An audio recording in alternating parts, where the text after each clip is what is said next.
Get started. I'm Andy Naquin, City Council District 2. This is Mr. Mark Pope, nice enough to come sit with us. He's been on the Protective City Committee. If you don't mind, we're going to open with a quick prayer, if you don't mind. In the name of the Father, the Son, and the Holy Spirit. Amen. Holy Father, I want to thank you for this gathering. I want to thank you for this people. And I don't know what to ask for. You said some of your gifts. Let us have the wisdom of Solomon. Let me have the strength of David, the patience of Job, the perseverance of Moses, and help us to work through all these issues and problems we have in this parish and this city. We ask this in the name of our Lord. Amen. We don't have a flag, but let's just look up this corner, please. Okay. There's a pole there, so. There, yeah, Flags outside? yeah. The things in the corner. Here we go. I pledge allegiance to the flag Of the United States of America, and to the republic which stands, one nation, under God, indivisible, with liberty and justice for all. Amen. I noticed that they left the shovel for me, just in case you get deep here. You're welcome to use it if you see any need for it. The reason we called this meeting is basically to hear from you guys. I personally have served when it was parish council, city parish council with 9 people, and now I'm on the split council with 5 and 5. There is some vast differences, but we're blessed to have 2 councils that really are trying to work together, and we're blessed to have an administration that's bringing forth solutions to problems. So I find things have been working well, but of course, we're here to hear you. We're here to hear your questions and try to deal with what you want to deal with. And Mr. Pope has been serving the committee, and if anybody knows Mr. Pope, he is a really, really intrusive investigator. The guy goes into everything. He finds details everywhere he can. I've never seen anybody go back and find as much as he does work, his homework. So I'm glad he's here tonight. I appreciate that, Mark. Thank you very much for taking the time to come. Thank you. But I guarantee you, he'll probably have a lot more answers than I on a lot of things that are moving forward with this committee. So at this point, I'm just going to let Mark kind of fill y'all in with what he's been doing, what they've been doing. He's sitting on the finance committee, if I'm not mistaken. Subcommittee. Subcommittee, so subcommittee, correct. And he's been digging into the money for the city and parish. So in that regard, I'm very glad he's here. So anyway, Mr. Pope, if you don't mind, you may have a few words. I don't know. Okay, thank you, Andy. So, I'm going to take a different tack tonight, folks. Let me give you kind of a brief overview of what Protect the City Committee is. In January of this year, the City Council decided we don't have the autonomy that we want and need. And that's based on what's called Fix the Charter, which happened in the fall of 2018. The vote was December 2018. It was a close vote. I'm not going there about when it was the election was a very low turnout. So we'll just leave that as it were. So the council determined that, again, this is not working. We don't have the autonomy we want and need, and they actually said that the citizens want and need.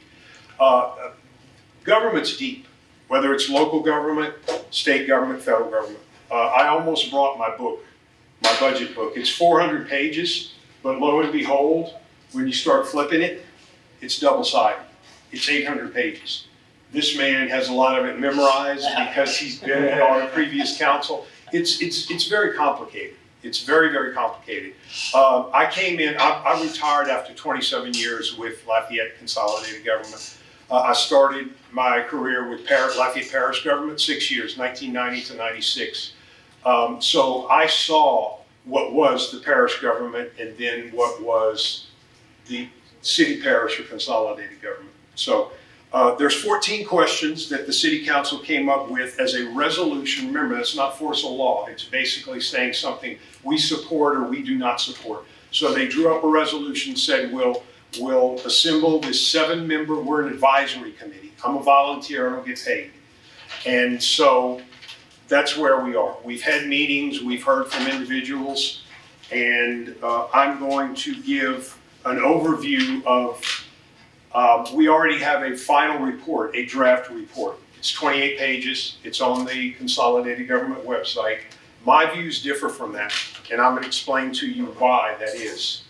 So I want to start with this. Because my views do differ, and I'm going to challenge some things that are in that report, I want to say, I want it on the record, I say it with the utmost respect and appreciation for the differing opinions of my fellow committee members. But the only way to say it is to say it. Explain to you why my opinion differs, and it's based on facts. So 27 years in the government, I was a manager most of those years, 13 of those years. My budget in the environmental division was $15 million. That includes all the contracts and the garbage and the recycling. So I came in knowing a bit about the budget process. Once again, it's complicated. See, we're an enterprise fund. You hear about the city fund and the general fund. We don't use that. Just like Lafayette Utility System doesn't use that general fund. We create, when you pay your garbage bill, I forget what it is. I think it's about $350 a month now, $360 a month you pay as the environmental fee. So 58,000 residents pay that monthly. We bring in millions of dollars to operate. And the garbage contract is millions of dollars. So when you total all that together, everything I was responsible for as environmental manager was $15 million. But once again, an enterprise fund. We didn't use city money or parish money, tax money, property tax or sales tax. So it's a very complicated budget. So with that in mind, if I could, let me give you, so there are 14 questions in the Protect the City Committee resolution. A couple of those questions are, how can the City Council best protect the interests of City of Lafayette residents? These are just a few. I'm not going to read all 14 questions. Would the City of Lafayette be better served by having its own mayor? I say that's something that needs to be looked at. So as much as I disagree with the conclusion, even though it's a draft report, it's supposed to be the final report. I disagree with a lot that was in there. That gives me thought and makes me reflect. And I'm doing my own exploration. See, we're not a commission. We don't draw up the plan. We simply look at all the facts and decide, deconsolidate, yes, no, or some variation thereof. That's our role as an advisory committee. Oh, by the way, once the advisory committee decision is made, the parish council has to do something. If they do nothing, it's just like legislation and passing a budget item. If they say, we're not going to do anything. From my understanding, and I'm not a lawyer, I didn't write this, this is our current charter. My understanding is it dies on the vine. Nothing happens. So we'll leave it there. Something Sure. This Mark was correct. They had a bunch of questions, and one of the first questions, the top question, the very first question, is on the guiding principles. How can the city council best protect City of Lafayette tax dollars? My first question to that question is protected from what and from whom? You know, now, I've never got an answer for that. Mark, have you? And yet, Burton Colder, who does all the audits, says there are absolutely no dollars that go into the City of Lafayette coffers that are spent anywhere else but in the City of Lafayette. That's a fact. But that's one of the first questions that came out in this committee. So there's a lot of misleading questions in here. That's one of them. How can the City Council best protect the ratepayer-owned Lafayette utility system? Well, that's owned by the Lafayette Utilities people. That's everybody who pays it to owns the City of Lafayette. Who are we protecting them from? Their own selves. You know, these very open-ended, misleading questions to give you an idea that there's something going on under the table that's wrong with the City of Lafayette people, and I just don't see it. If anything, there were some things going on the table within the Lafayette Utilities, and I'm not even going to get into that, in dealing with communications. There were some things that went on in there, and Mark can attest to that really weren't done appropriately. How can the City Council best protect the interests of the City of Lafayette citizens? By being a City Council and doing what's best for the City of Lafayette, the people. And that's simple. It all depends on who you vote for. The history of consolidation, promise versus reality, there was always some things there that were a little bit wrong. Mark knows that, and I agree that Mark has said is right. There is some tweaking that needs to be done. Growing burden on the city taxpayers. how does the city of Lafayette share the cost of government services change over time relative to the parish? Actually, the parish dollars being spent more than the city dollars being spent more than the parish, and that's a fact. There are many parish tax dollars being collected that are spent in the city. There's no city tax dollars being collected in the city, spent in the parish. Now, that was a problem with parks. I have to admit, that wasn't a city-only tax.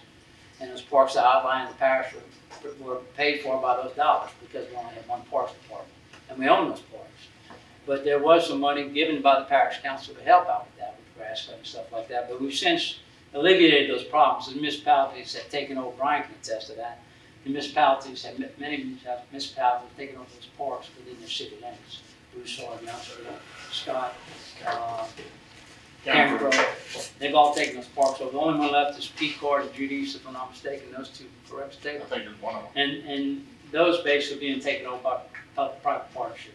There are people out there that can run those parks for us, which they do a wonderful job. We can attest to the tennis courts, what's going on right now with that. How does per capita share of consolidated services paid by City of Lafayette residents differ from a resident of the unincorporated area or resident of another municipality in our parish? The services paid for the city are paid in the city and paid by the city residents who receive those services.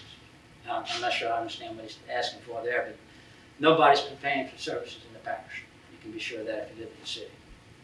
What are the potential annual savings that the City of Lafayette after deconsolidation? I think we'll lose. I think we'll hurt. Since consolidation, Mark again could attest to that, the city's thrived. The tax dollars and revenues have been record revenues coming in, whereas the parish has been falling year after year after year. And a lot of that is to do with annexation. Now, supposing there was a rumor going around that there was no annexation, there was a moratorium. And again, that's false. You know, this city has never stopped annexing since the late 60s. Even when I sat, when there was the 9 parish council, we were annexing. We were bringing people into the city of Lafayette. In fact, a friend of mine has a business on Broussard Road, and in the last 3 or 4 years, they annexed him, and he didn't even know he was being annexed. Next thing you know, he's paying city taxes. They didn't even ask him. So the city of Lafayette is aggressive. They are going out and taking properties in. So as far as for savings to the city of Lafayette, I think we'll lose money because, take for instance the parish drainage tax. That's a parish-wide drainage tax paid by every resident in Broussard, Youngsville, Scott, unincorporated, Broussard, you name it, they pay for it. 60% of that money that's paid is spent in the city of Lafayette for drainage. So we are spending parish money into the city of Lafayette through those tax dollars. If we deconsolidate, that's parish dollars. Where's that money go? You think they're going to bring it back into Lafayette? I don't know. You know, that's something that has to be looked at hard if we deconsolidate, because it's going to cost the city money to create 2 governments. There's no doubt about it. It's going to take some time, and it's going to take a lot of work, and it's going to cost money. Not to mention, somebody brought up the topic to me the other day, fire insurance. Our fire ratings are based on the parish being consolidated. What happens if we deconsolidate?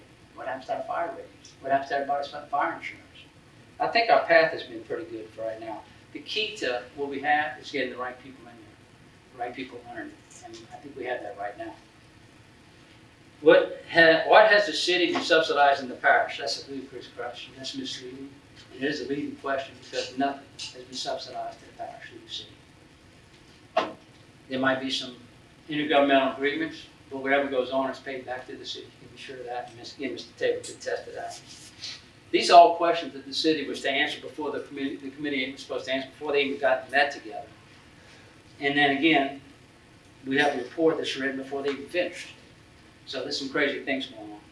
Does the current system of cost allocation adequately communicate to the average citizen how the cost of consolidation are shared?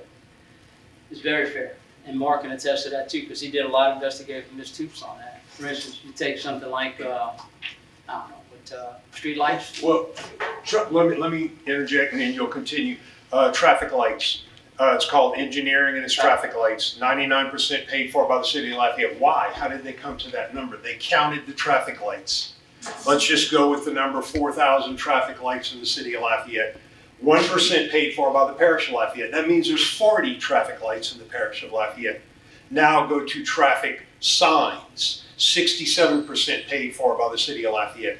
33% paid for the parish. How'd they get to that number? They counted the signs. And that doesn't take into account the other municipalities. Right. It's just an unincorporated area in the city. And to be fair, The that municipalities have their own problem with their own signs and their own lights. That's those are very simple. Not every formula is that simple. Have I looked at every formula? No. But they've been called, in our paper, they are called wholly unscientific. And my question would be, how did you come to that conclusion? Did you actually look at the formulas yourself? Now, we were looking for information. A $1 billion government operation, which is what LCG is tough to run. We've requested a lot of information. Have we gotten it all? No, we haven't.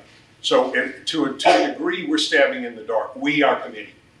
And I'm going to address some of my committee members I saw walking. Go ahead, I'm sorry. Thank you, Mark. I appreciate that info.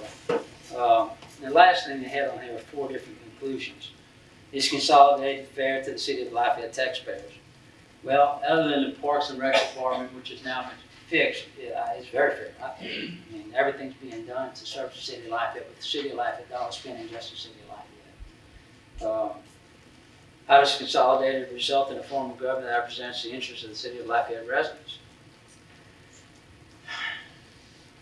That again goes back to the people who represent you and what they do, the job they do. You know, and that can only be done in the voting booth. That can only be taken care of that way. If somebody really, and I saw in that past council I sat on, there was so much being pushed through that I felt was handpicked and hand-chosen jobs and projects and things that belong as they'll cherish, they'll pick. And a lot of people benefited. Would the city of Lafayette be better served by having its own mayor? Mark and I kind of differ on that. In fact, I was talking to one of the department heads today, and I brought up that subject. And he said, why would I want to have a parish manager? He said, right now we have one man at the top where everybody brings all the information into him, and we make a decision instead of having to go through different layers. Why are we going to add another layer? This man's doing a great job, you know. And it, again, it goes back to who you have at the top, who you vote for. You know, you have to sit there and let your people do their job, and then come to you with their problems, and then investigate and find solutions. That's the way to get to where you need to be, and I think we have that going on right now. Would deconsolidation benefit the city of Lafayette residents, taxpayers, and business? I would say no. You know, I would say not, because the thing is, what's going to happen to all those parish taxes that go away? What's going to happen to all those residents that are going to feel slighted from the parish? Or they go spend their money elsewhere. They can. You know? We're lucky to have this parish residents come to Lafayette and spend the money they have. It's a lot of money. Not to mention outside the city, the parish of Lafayette. But anyway, these were the things Mark was faced with when he went on this committee, those questions. So many of them open-ended and leading. And I want to make sure you had those. Mark, I apologize for reading through all of them, but I think they needed to hear those. I'm glad you interjected. When I heard the final report, actually we got it on a weekend and we had a meeting a few days later on a Tuesday. And I said, yeah, I missed a meeting where we took a vote on this final report. And I was being a little bit sarcastic, although I wasn't heavily sarcastic. But the point being is that I don't know how we came to that conclusion without taking a vote. I guess osmosis worked. But if I could, let me pick up, and I see some fellow committee members in the back. And you had more, Andy? I'm sorry. I just want to let know that if the administration did have a response, they could probably find it online or they'll see the website, I'm sure. Yeah. To these questions that they had. Go ahead, Mark. Yes. No. So, gentlemen in the back, what I said earlier is to the group here, and I'm going to say it to you. I disagree, and I'm not going to use the word that I think there's misinformation in this 28-page report, because to me that implies that someone meant to mislead. Words mean things. So I'm not saying that there's misleading information, I'm saying that there's inaccurate information in that document, 28-page document. So let me proceed. I gave the overview of what this final report states, some of the salient points. Here's some more. The city is subsidizing the parish, and the parish is not paying its fair share. Again, these are conclusions. I'm not going to start reading. I'm going to read you a couple things late on page 24, but I'm not going to read you 28 pages, obviously. That's not your opinion, that's in the Right, conclusion. this is what the conclusions are in this report.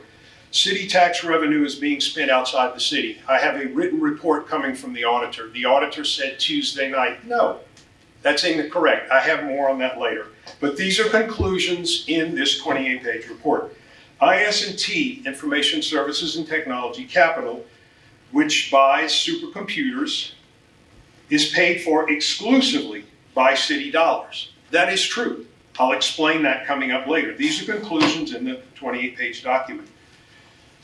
And Lafayette needs its own mayor, and I've told you that gives me cause to reflect, because we're at about 51% now, and whatever argument you want to make, it's fine, but at some point, with the growth rate in Lafayette, at some point, we're going to have more people outside of the city of Lafayette voting for the mayor-president. That should make you scratch your head. I just think, here's the point, folks. We need to slow down. We are here right now addressing Protect the City because Fix the Charter was rushed through. Everything was not considered, and now we're dealing with the unintended consequences. There were obvious errors. They tried to just brush that off. It's just minor clerical errors. So we need to slow down. This is a problem. Look, we've got people who do this for years, who've been in the government, who served, elected officials, and it takes them 2 years on a learning curve to understand the complexity of an 800-page budget. A government with $622 million in tax revenue. Okay? Well, you made one comment, and it made sense when you talked about the population of the city of Lafayette growing and all that. And you and I had talked about this too. One of the tweaks we talked about in the position of mayor-president is to elect, instead of having a mayor and keeping a mayor-president, have something written in charge that the mayor would have to be a resident of Lafayette. That's something an you and angle. I have discussed in the past. Right, but it's true, and we don't want to stay up here. We said that we weren't going to go on and on. No. So at some point, we want to answer your questions, and those who do want to speak, we're going to limit it to 5 minutes. Keep moving Just along. because we don't know how many people are going to want to speak. We want to be fair. That's a little more than the council gives, because sometimes they have a big assembly, people wanting to speak. Let me continue. So, why do you oppose deconsolidation, Mark? Here are reasons why. There are efficiencies built into sharing equipment and employees. Our first speaker, very first speaker, you gentlemen remember, who was it? It was Lynn Guidry, former parish councilman Lynn Guidry. And that's what, within the first 5-10 minutes, that's a statement he made. Very smart man. I've seen many, many dozens of council members come and go.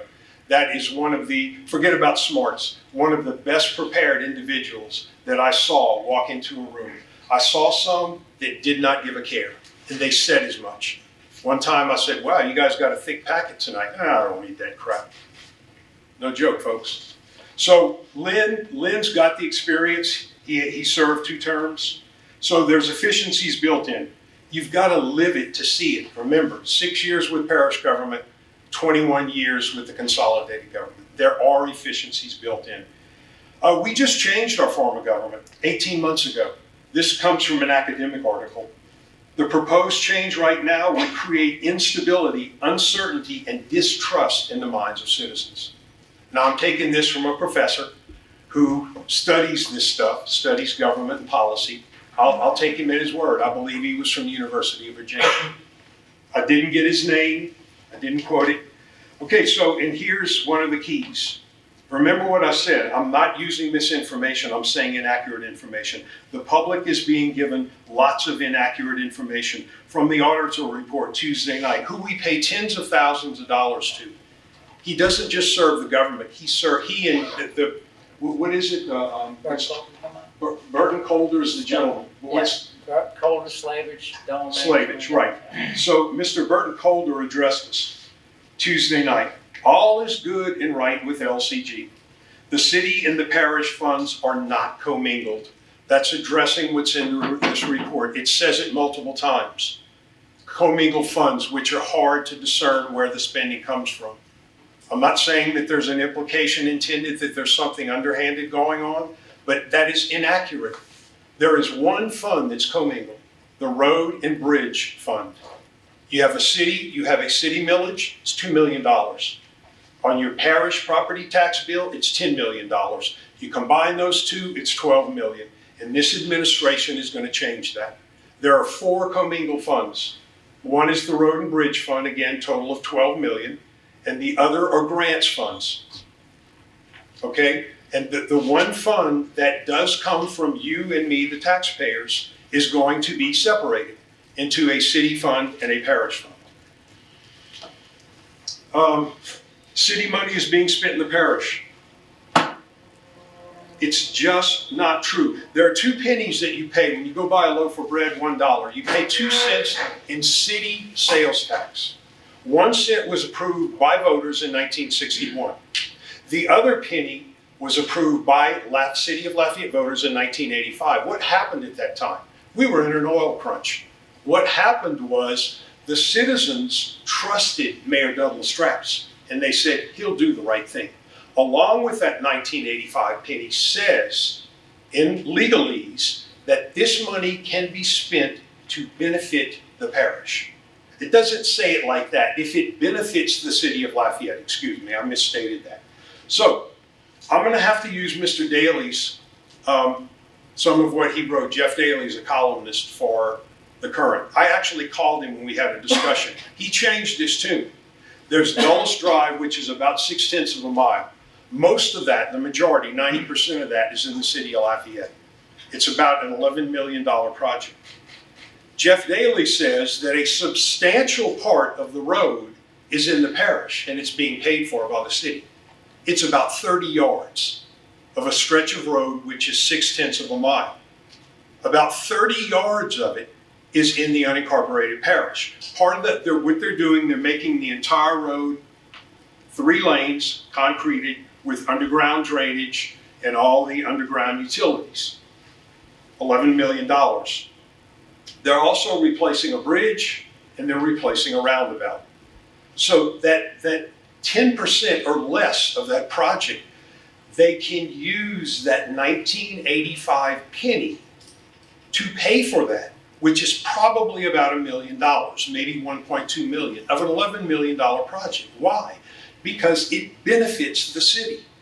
It is a road that is 90+% in the city of Lafayette. And it's connected.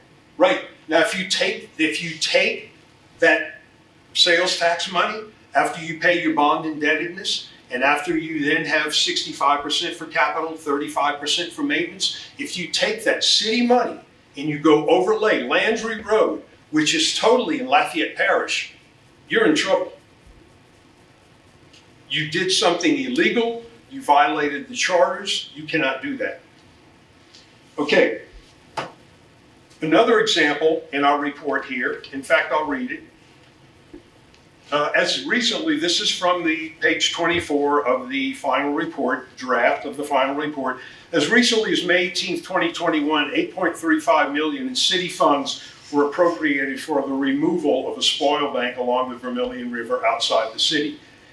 And this, even though drainage is entirely a parish function. True, I don't know how far, I know that Cypress Swamp, do you know what the problem is there, folks? That we rely on the Army Corps of Engineers. When we want to modify some waterway, we have to get approval. Well, guess what? Back in the days before a lot of engineering and science is where it is now, they dredged the river, and you know what you get, the mud and the gunk, it's called spoils. They put the spoils on the wrong side of the river. It cut off the flow to the Cypress Swamp, which is a natural outlet for the water to bleed off. Dan, I need some water. Would you mind? That's exactly right. Would you mind giving me some water? I'm drying up. my new mouthwash, I'm not nervous, believe me. My new mouthwash just dried my mouth ultimately. Okay, so why are they using city money for that? Once again, it's money, thank you, that benefits the city. I don't know where the backup goes. And look, I could be wrong on that. I could be wrong on that. Within May 18th and May 20th, 2 days apart, a regular city meeting, $10.7 million allocated for funding for drainage projects. On May 20th, an emergency meeting, $19.8 million allocated for drainage projects. They're pretty much shovel ready. They're ready to go. That's all along with me, mostly. That's What? mostly along with me. Yes. So, anyway, And that swamp, we talking about moving the small banks, that really does lower the level for me a lot. it does. It lets the water, when the river floods and goes outside of the banks, Lake Martin, goes Yes. back up in that area. it's cutting off the flow of that water into a natural wetland. Now, the city, LCG, has to work with St. Martin Parish because that cypress swamp is actually in St. Martin Parish. So there's, and we get, who said it? Our Mr. Daly. I like Jeff Daly. I'm not, again, none of this is personal. None of this is personal. I actually called him and we had the discussion and he changed his tune. He quit saying a substantial part of Dulles Drive is in the city. A very small, insignificant part of Dulles is in the city of Lafayette. Excuse me, the parish. Thank you. See, with good people like you, I don't know where I'd be. Okay, so this is what we hear. The parish is broke, and so the city must be propping up the parish. That's incorrect. Miss Laurie Toops, who runs an award-winning finance department, tells us that the city nor the parish has ever had a negative balance. At the time, so the parish was broke, right? That's why we consolidated. That's not in any of the documents or any of the historical documents. Okay? It did say the parish is withering away. When you look at balance sheets, and I have the copy of both of them, at the time of consolidation, Lafayette Parish government had a $7 million fund balance. What do you think the fund balance of the city of Lafayette was in 1995? The city of Lafayette had a $12 million fund balance. Doesn't sound like broke to me. The parish has inadequate funds. We're going to go through that in a minute here. That is why they spend their money, they have very little left. And in our document here, where it's being called pay what you can afford, the allocation. That's incorrect. There's about 100 allocations that are listed. I didn't bring my copy. And some of them are simple, some of them are not. I'm no expert, I've not looked at them, but we hire an allocation expert to look at those. And the councils can challenge them. To me, if I were a sitting council member, I wouldn't just challenge them verbally or what I thought. I would say, I need to see the document. I challenge this and I would like to see the document and the formula used to come up with this figure. Mark, you might show the comparison of the sales tax revenue since 1995. I'm not, you can, let me, if you don't mind, let me finish, you can address it if you'd like. So here's some history, folks. When the two governments consolidated, parish government was but a shadow of what Lafayette city government was. I worked there. I asked my director, who I see fairly regularly now, I said, how many people in the Lafayette Parish Public Works Department? About 100, less than 100, okay? 250 people total in Lafayette Parish government, about 1,700 employees in the city of Lafayette. That comes out to nearly 7 times the size. So how can we grow from Lafayette Parish being just a shadow of city government, not much more than a public works department? Here's the example I give. There were 80 people in community development at the time of consolidation. Lafayette Parish had 2 people, a grants writer and her assistant, and about 3 people that worked to get HUD money. Think of what is HUD? Housing and Urban Development. You can get some rural money, and they did a little bit. 5 people as opposed to 80. So then how can parish government 25 years later being asked to pay into community development? Community development, Science Museum.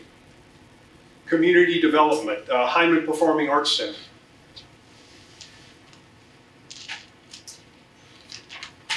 Okay, somehow overlooked. List of city needs. Here's I'm going to read you one more. Did I do IS&T? No. I'm not going to read it. I'm just going to tell you. This is the claim on our draft of the final report. 206 to 2021, the city paid for all of I&T's capital. This is true. Okay, we're going to do a hypothetical. Put parish government aside and forget about it. Parish government does not exist. What does the city of Lafayette need supercomputers for? The following. Lafayette utility system, about 80,000 customers. 300 and some odd people in the city police department. A fire department with millions of dollars of equipment. A very complex traffic signal network. What else do they need supercomputers for? Community development, grants and HUD money, buildings, programs. 31 parks in the city of Lafayette and multiple recreation centers. We're standing in one right now. How many recreation centers in the parish of Lafayette? 0. 31 parks, 4 in the unincorporated parish. And so the reason I listed all these things, you put parish government aside, those supercomputers are still needed by the city of Lafayette. How do you know this, Mark? I've been told multiple times by chief financial officers, Miss Lalumia, Miss Toops, Ryan Meir in LCG. Now, are they going to stand before our committee and tell us this? I don't know.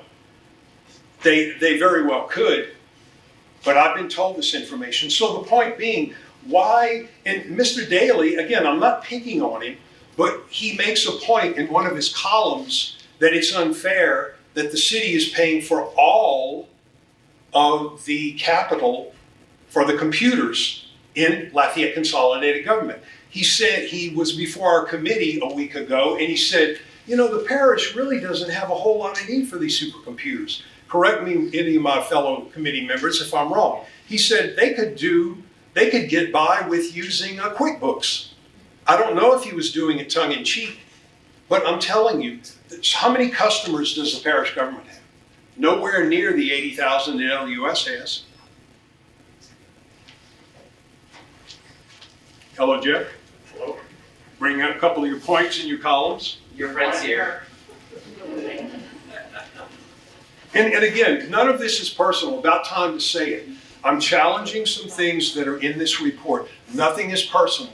I commend my fellow committee members, and I appreciate and have the utmost respect for their differing opinions. My opinion differs. I'm trying to put some facts behind those. All right, so we did How Can the Parish? We're almost wrapped up, and then we're going to take questions and anybody who wants to speak. From the auditor's report, Tuesday night. Once again, parish government does not have much to spare at the end of a budget year. There was something like $60,000 in the budget balance. Without this federal money, they would be. The report, he said, city, you're doing great. You have 231 days of reserve. Parish, you're doing okay too. You have 60 days reserve.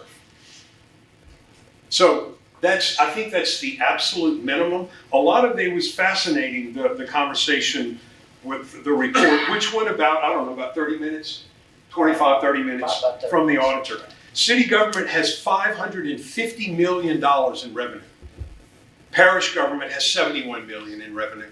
It's a $622 million budget. Okay? So here's the rub. It's stated in our report, it's stated, a lot of people told us, and I'm going to make this point and one more point. The parish doesn't have enough money to pay for state mandated services. There are about a dozen state mandated services. I'm going to go through and I'm going to give a yes or a no. If I say yes, there is money on your property tax bill that pays for these services. If I say no, there is no dedicated money for these services, yet parish government, by state law or constitution, is obligated to pay for these services. So here we go. The sheriff, it's in the Constitution. Yes, there's a property millage. They get by far the most, about $40 million. By the way, they've sued us. saying, you're not giving us enough money. Juvenile detention home, about $2 million. Yes, it's on your parish property bill. The assessor's office, it's called assessment district. Years ago, I went, what the heck is this? What's an assessment district? It's the assessor's office. Why don't they say that? It's about $4 million. District court, no dedicated money. District judges, no. Registrar of voters, no. Coroner, no dedicated money. Constables and justices of the peace, state mandated, no money. City marshal, yes, what's city marshal? What do you mean city marshal? Mark, you just said city. Yes, a state law mandates that Lafayette Parish, the parish, must pay $40,000 of the city marshal's salary.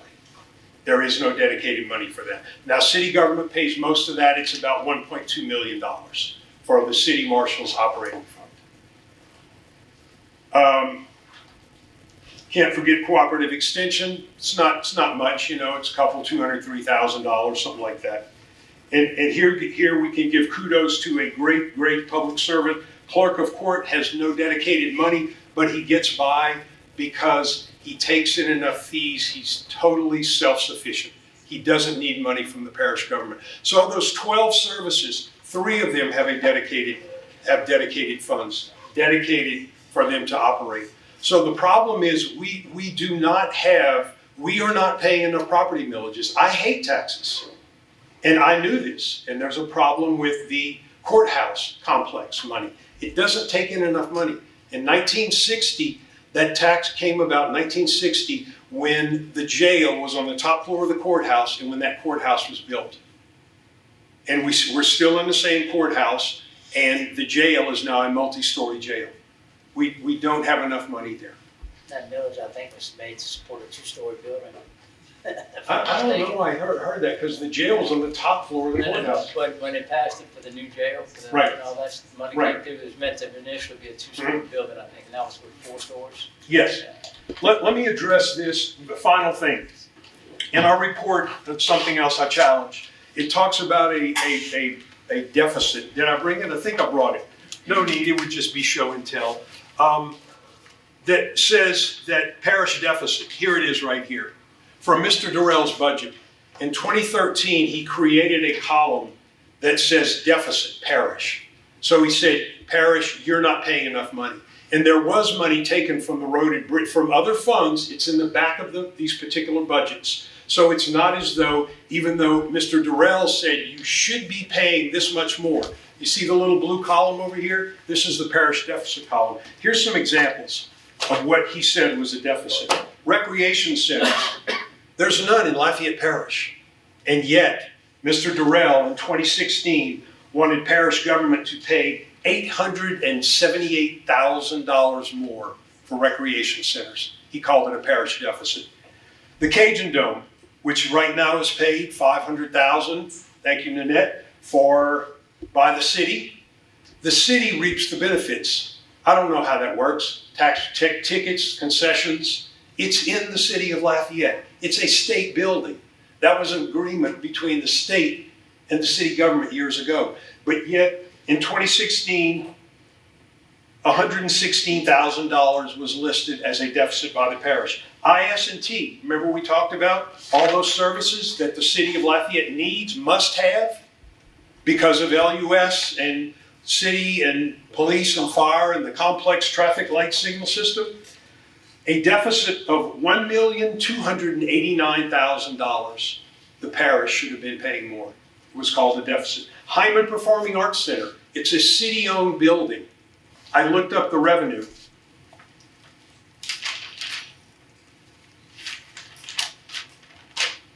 Well, I had a worksheet. I looked up the revenue and I totaled it. Oh, it's right here. Hold on. $1.8 million in revenue in the course of a year. That was 2019 before COVID hit.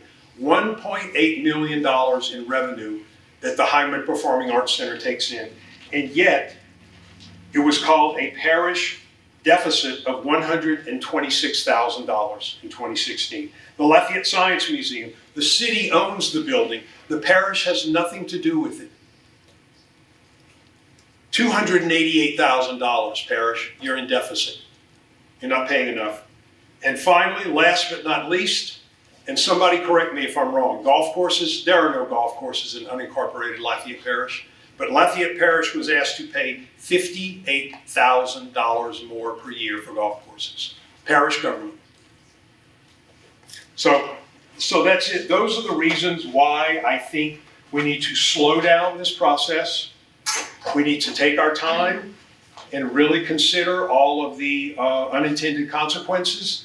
The whole issue of the mayor, at some point, more than 50% of the people that will be voting for the mayor or for the mayor of Lafayette, city parish president, mayor president, will live outside of Lafayette. That seems a little cockeyed to me. So we need to slow down and do this deliberatively, because once again, I'm going to end with what I started with. People are leery. We just changed the government 18 months ago. You go and change it again, you're going to create instability, you're going to create doubt, and you're going to create some distrust among the public. Dang, how many bites at the apple do you want? I heard that this fix the charter thing was rushed, and now you're saying it's not working. Maybe you didn't go through it thoroughly enough, and now you want to change it again, and you want me to vote for it. And by the way, the parish council has to do something. I don't know. I'm not going there. I'm no expert on this thing, on this charter. But from my understanding, there has to be some kind of agreement for this process to continue. So I'm done. What should we do next? I just want to bring up the point of since 1995, sales tax revenues in the city of Lafayette were somewhere in the range of 36 million.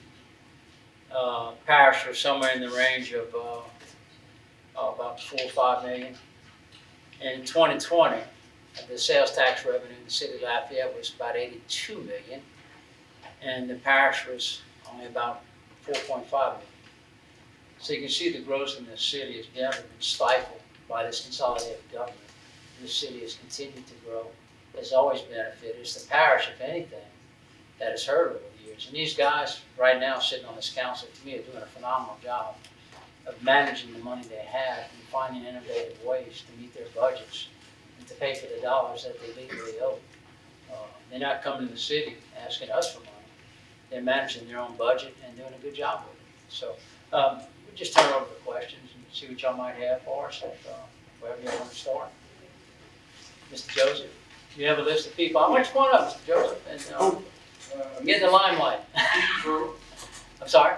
Steve Bro. Steve Bro. Hello, Mr. Steve Bro. Thank you guys. How you doing? It's good to see you again. Good to see you too.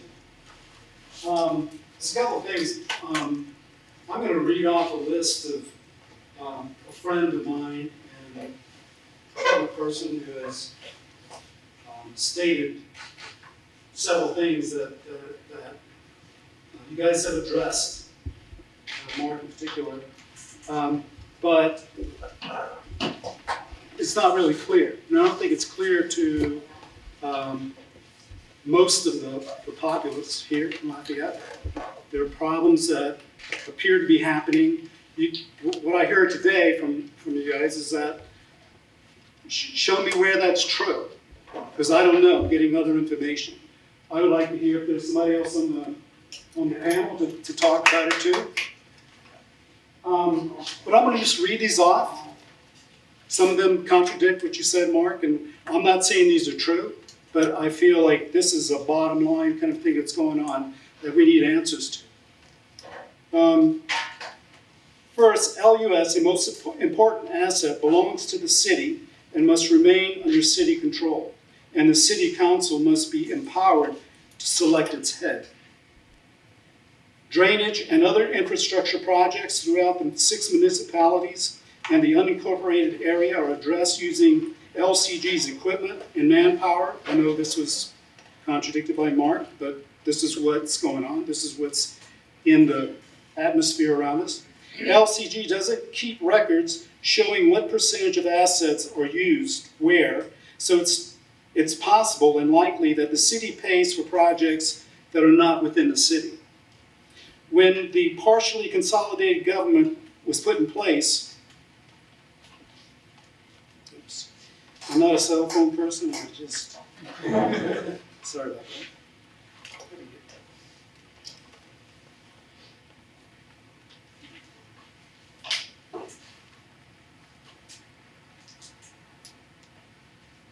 Let's see.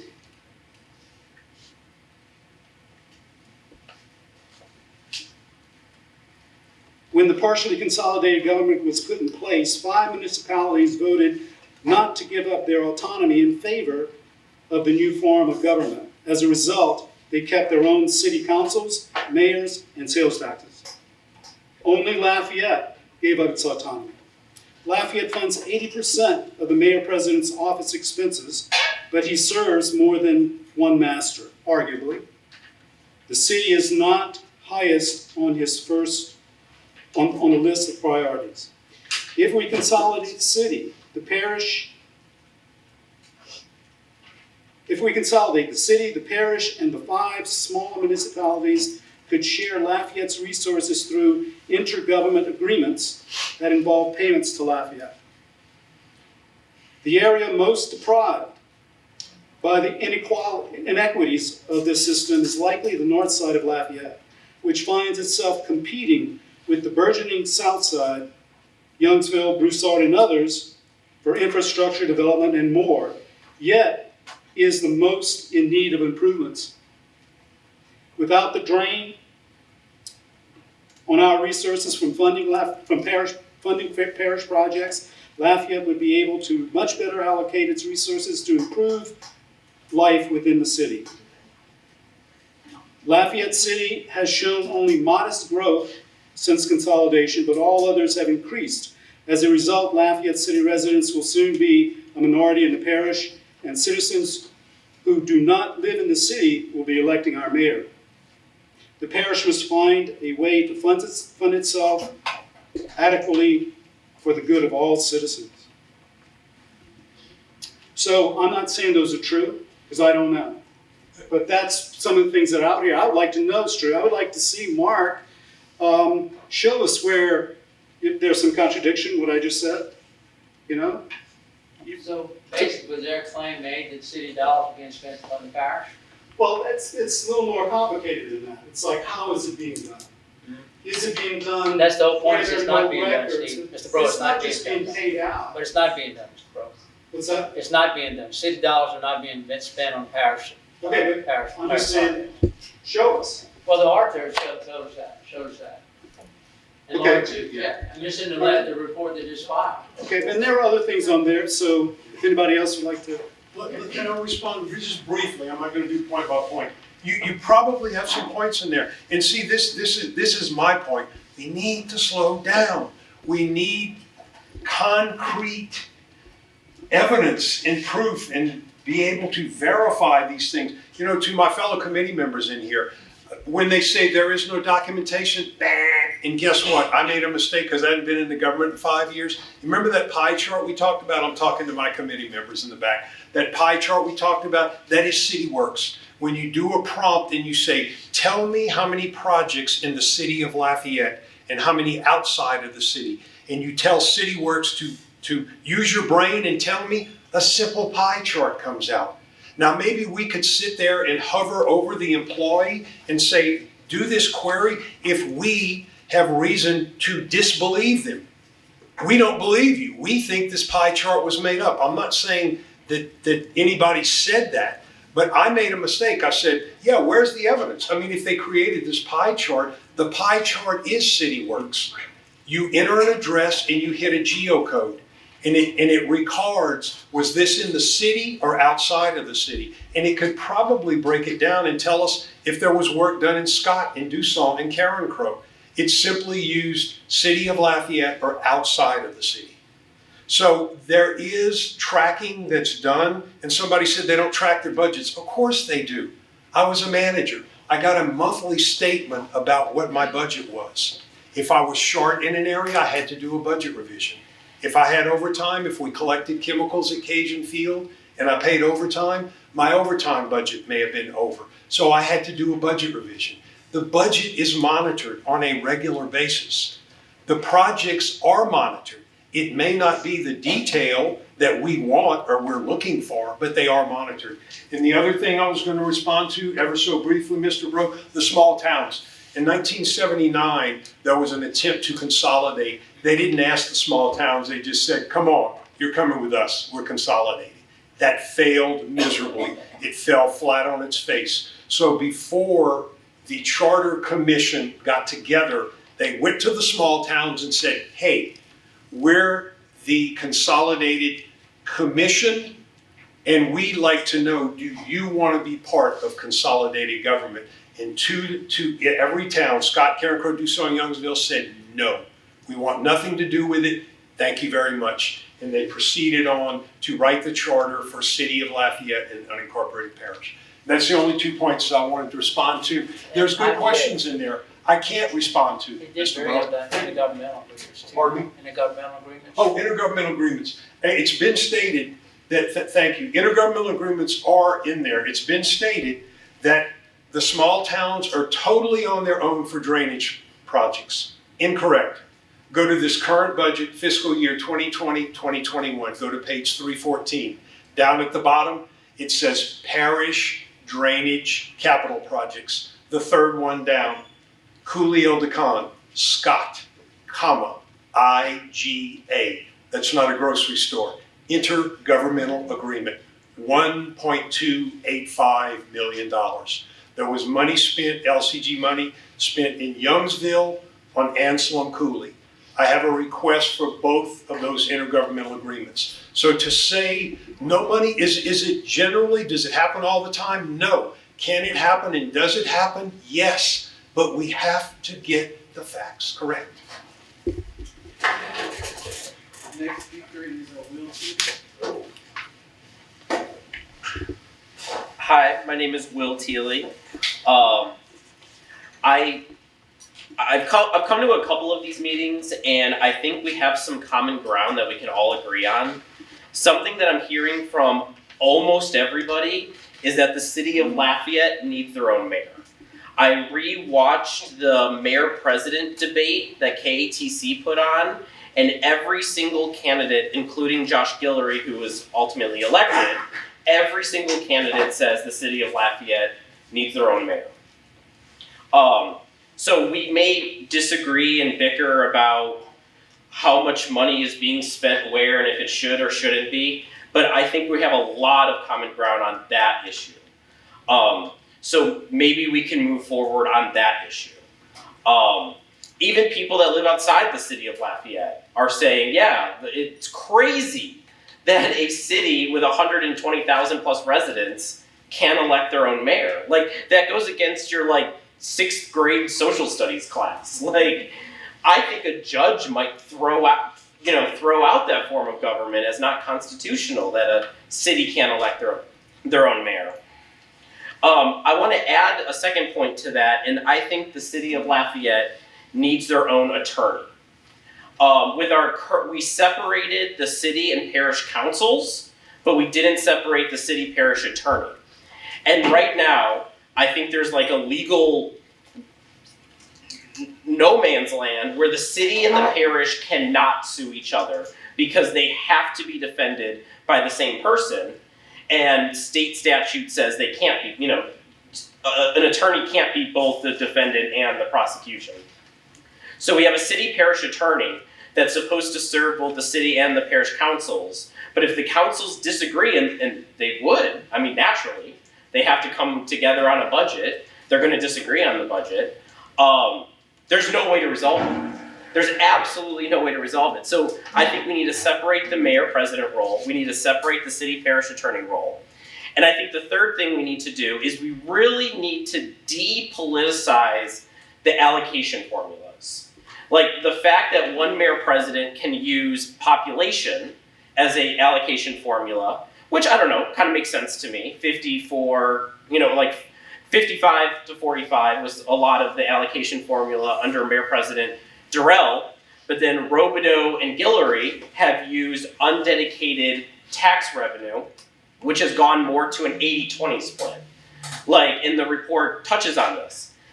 It doesn't make any sense that the exact same expenses from one year to the next will go to a 55% being charged to the city to 80% being charged to the city. The functions of government didn't wildly change from one year to the next. The city didn't suddenly receive significantly more benefit.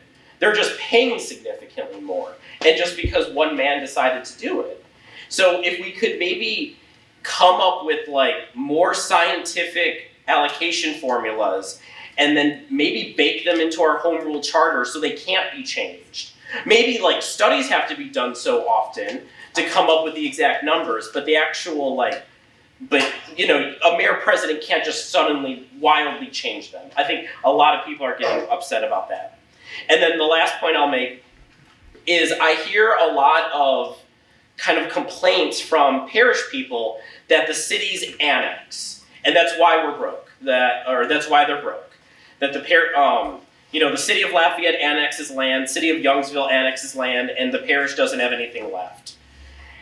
Those pieces of land were in the parish before annexation, and they're in the parish after annexation. Those pieces of land paid parish property taxes before and after annexation.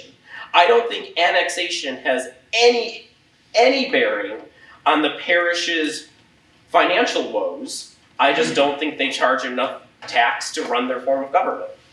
Mr. Thiel, you had one good point, and that the mayor president needs to be looked at hard. There's no doubt about it. Getting to the taxes you're talking about, the parish losing land, being taken into other cities, they lose all that sales tax. It's a big portion of the revenue. But they still They pay. lose the sales tax though. The parish taxes are dedicated, period. They lose the sales taxes. You still pay the 8. Property taxes, which are dedicated. That money's gotta be spent to certain funds. The sales taxes are not. The parish has lost so much in sales revenues. I just gave you those figures. The growth of the city of Lafayette sales tax. We still got the same obligations, but our income is dwindling. When the income dwindles, and you still got the same bills, naturally, that's what you're in the problem. Halliburton builds a facility in the parish that produces millions of dollars in revenue, and then Bruce Arthur acquires it, the parish will lose. Any major business that arose outside of city limit was brought into that city. The parish lost that money, sales tax. If my home is in the unincorporated parts of the parish, I pay a parish property tax. But you're not paying a sales You're not tax. using sales. Let You're him not paying finish, sales tax, you're paying a property tax. Go ahead. I'm sorry. So if my home is in the unincorporated parts of the parish, You're paying I tax. get a parish property tax Correct. bill. Where's your sales If I'm tax? annexed into the city of Youngsville, I still have that exact same parish property Correct. tax bill. I just suddenly now get a city of Youngsville. Correct. Right. So no property tax was lost by the parish. That is None. correct. Yes, it But the was. sales tax is When you're in the parish, sir, you pay your general alimony as they set amount, I can't remember the figure. When you are annexed into a municipality, your parish general alimony goes down. And you have created a new general alimony in the city of Youngsville. Right. So you're paying a general, So with it's just general one alimony, line item You're still on paying my the same bill? amount, but it's split between it's split. the entity you got annexed into and the parish. It's kind of small All potatoes. dedicated one state with the general alimony. Yeah. So it's one line item goes down on my bill, on my property tax bill. And you're It's telling me not- that's- You're not a business. You don't, you're Look, still paying. he's got a But you pay good it to the point, parish. folks. Yeah, I know. No, I'm sorry, go ahead. Let's maybe wrap up, because I know others have. We got a lot of questions. You have good questions, thank you. Jeff, you had something? Jeff, did you have your hand up? I was gonna clarify, the general alimony rate for unincorporated Lafayette, I believe, is 3.1 mils. Yeah. And exempted municipalities is 1.52, but it also lowers the parish government's liabilities because the cities, when you annex into a city, the obligation to maintain the road and all that kind of stuff goes to the city government, not the parish. And that's why you So do it's it. not That's why it's done. it's not just a matter of lower revenue, it's also lower obligations to the parish government as well. But before I forget, if any of you have some thoughts that you're comfortable with, please write them down. You don't have to write a novel. You can write 2 or 3 sentences, and it's right up here. Joseph, we have some paper. So just keep that in mind. I don't know, did you let them know? You probably did. You're good at what you do. So, but if you have any thoughts, please write them down and drop them in the box here. Can they be anonymous, Joseph? They can be anonymous and they can also email them in. The email address is on that on this bill. Okay. All right, the next speaker is Jared Eubanks. So I had a few things I wanted to add. I think the first one is Lafayette City is 100% within the parish. Everyone in Lafayette City is a parish taxpayer. And I just feel like we keep acting like this is pitting parish versus city, but we all have stakes in both. Also, we have drainage intergovernmental agreements where we're working with Youngsville. I think that we can still share services without giving up our autonomy. I think we can have a mayor for just the city of Lafayette and a parish president. And maybe we say, hey, drainage, this becomes part of the parish council exclusively. City, work out a deal with them to pay for your share of that. And that way, I don't think that just serves the city. I think that serves people outside of the city. I think that people living exclusively in the unincorporated parts then have more control over the size. This is something that you also kept bringing up. The size and growth of the government when parish government used to be very small. This gives parish government and unincorporated parish constituents more control over that. If they want a smaller government, that can happen if it's not intermingled. Also, we keep talking about annexation, and while Lafayette has continued to annex, Broussard and Youngsville grew 4 to 16 times as fast during the time of our consolidated government as the city of Lafayette has. Yes, annexation might be a problem, but it's not a problem exclusive to the city of Lafayette, but we're the ones under that yoke there. The most common allocation formula used based upon the undedicated funds, and it wasn't always, and it does seem unscientific. I do think that the city of Lafayette residents should probably be paying a higher amount for most services, but I think we need to have some math that seems reasonable there other than, well, there's more money in your account, so we're gonna take more out of it. Also, you brought up when the auditors gave the report, I was there the other night, having 231 operating days in our general fund. That was before the 20 million in drainage was taken out. I believe Lori said it's closer to 75 now, which is, a tremendous drop. I think Lori even said that the number we passed as a resolution as a benchmark is we should be at least 90. Right. So I think it's disingenuous to pretend that the city has this giant wealth because we've moved so much over of it for drainage, which I do agree drainage is, regardless of where you spend drainage dollars, probably everyone in the parish is going to see some benefit from that. So it is a muddy area for sure. But back to, I think having two entirely separate councils means you're negotiating in better faith. Having a city mayor and a parish president means you're negotiating in better faith. It's not this giant bloated budget where you can't say, oh, well, both sides pay into community development. Well, except this item in community development is exclusively city, but now the parish has equal say over all of it because it's part of a fund that has some mixed funds. So there's definitely problems there where we're not having good faith negotiations anymore because of this. When you're talking about the allocations, and there does seem to be no rhyme or reason at times. But I think what they're trying to do now, and it makes sense to me, is if 80% of the work is done by the city, for the city, with the city, they should pay 80% of the money.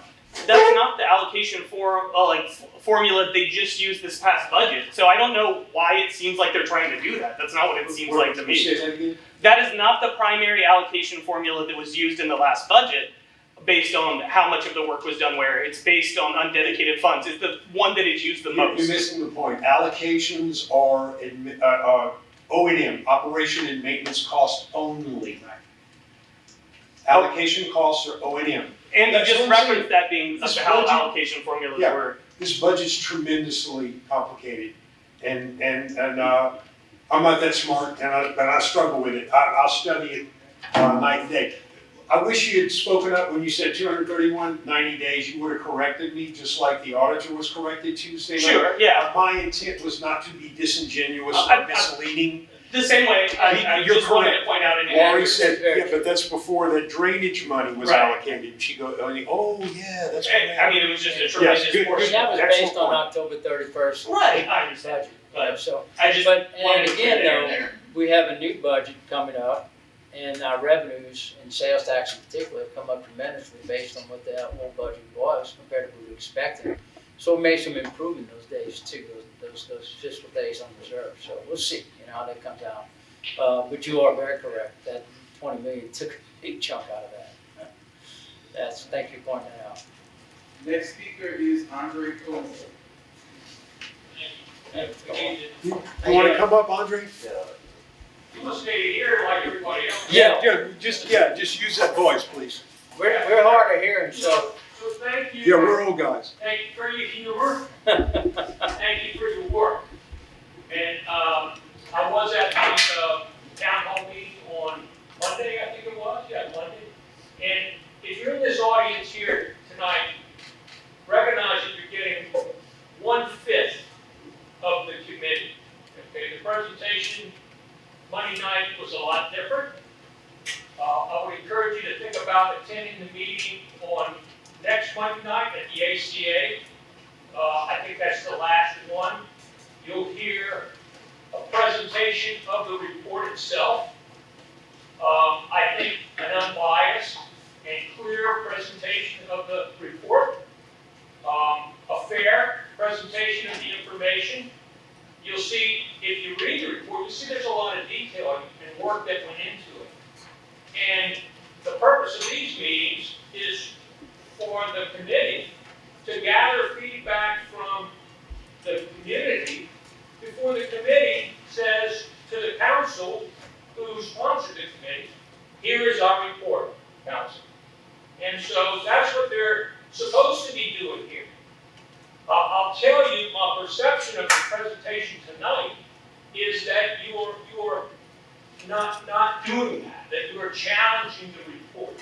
And sure, that's fair, you can do that, but if you're in this audience, just know that you're only getting, 1/5 of the committee's presentation, and hopefully some of the other members who are here will do that. I would challenge you to think forward. If you're on the fence about whether we should have a mayor or not, let's say that you come to the side of the fence where I am, we need our own mayor, okay? You come to the side of the fence where I am, then think about, well, if that mayor has a disagreement with the parish president, how does that get sorted out in a consolidated government? And if the mayor and the parish president, the council, and the parish council have disagreements, when we have a separate council and a separate mayor, how does that get sorted out? Well, we saw a little bit of how it gets sorted out when the council had a disagreement. It went to the legal department. Well, the city of Lafayette doesn't have its own legal department. And my elected representatives on the city council were left with no authority, were challenged beyond just the inability to hire their own counsel. And so I would challenge you, Mark, to think before you get off the fence one way or the other, if you're going to say we should have our own mayor president, or we should have our own mayor, is the mayor going to have the same limited autonomy that my city council now has? The other thing I would say is that some of the language that's being used, I would just ask you to refrain from saying things like people are leery, okay? There's always leery people, but when someone in a position of authority, someone who's got a voice in the community says things like people are leery, and people are going to think, maybe we should be leery, okay? That's not helpful. And Mr. Carlson, who attended the meeting Monday night, got the last word, and he said, we don't want a scorched earth policy. Well, that's the kind of language that scares me, okay? And what we need is not fearful defense of the status quo. We need optimistic leadership for the future of the parish and the city. And that's what we should ask our leaders to do. And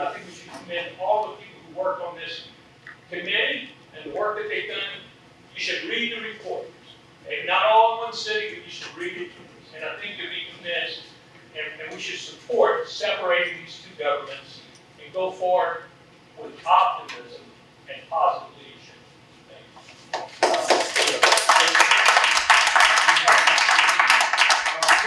Andre, good points. I came up here, I'm gonna say it for about the fourth time. I said I was going to challenge what's in this report. I don't walk in lockstep, my friend. And I'm sorry if I created some negativity. We've had at least 2, if not 3. I've had to go back through my notebooks full of notes from former elected officials that says, you got a lack of trust, my people. You got a lack of trust in this government. That's people's perceptions, Andre. I am very positive. And I think we need to slow down on this whole thing. Why does somebody in Youngsville and Karen Crow get to vote for our mayor president? They said, we don't want to be part of your consolidation. But wait, you cannot have taxation without representation. This man represents Karen Crow. They have representation. They have taxation with representation. Look, our role is not to come up with a plan. Our role is to make an advisory decision on deconsolidation. I am simply against it, and I will reiterate, I have the utmost respect and appreciation, and I mean that sincerely, for the differing opinions of my fellow colleagues on the committee. I'm not a yes man. I'm not, you missed the early part of the meeting. I gave a short, objective, no commentary injected assessment of what this report says. It was short, but I gave an objective assessment of what is in that 28-page report. But you had good comments, and thank you for your involvement. You also failed to mention that Mr. Tabor, in addition to represent people in Cancro, he represents city residents too. His district covers City of Lafayette also. So he's both Cancro, Lafayette, unincorporated. He's got a lot of areas that he covers. So he's voted on by quite a few people as a parish councilman. In that regard, being as the mayor president does oversee these parish dollars, it's only fair that they vote for the mayor president. Now, if we split and have our own mayor, I don't see an issue with that. The only thing I see is a convoluted who's the head, who's in charge. Because in talking with the director I spoke with today, it's very clear cut, dry and easy. There's one layer of administration to go through. It makes the process simple.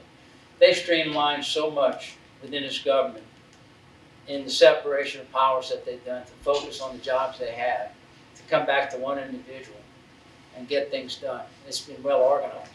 I'm not saying we shouldn't have our own mayor, but it's working the way it is because the department heads find an efficiency and also see that the people within the departments have a new enthusiasm and vigor. They see people out there that care about what's going on, and I've seen that through the department heads and the people out there, that they do enjoy what's happening, that they've broken down, they go and do their job they had to do that day. As far as for the city attorney, he's not a city attorney, he's not a parish attorney, he basically represents the charter. This guy's there to interpret what's in the charter. He doesn't represent the city exclusively, or the parish exclusively, or the mayor president exclusively. He's there to tell us what is right and wrong per the charter that was voted on by the citizens of this parish. That's what he does. He's not there to, we're not there to fight each other, not have attorneys to sue each other. He's there to say what we can and can't do as a body, as a governmental body. So to sit here and say the city has to have their own attorney, they have their own attorney. Parish has their own attorney. We all have the attorney. He represents the charter, which we all have to live by. That's all I have to say on that. Next question.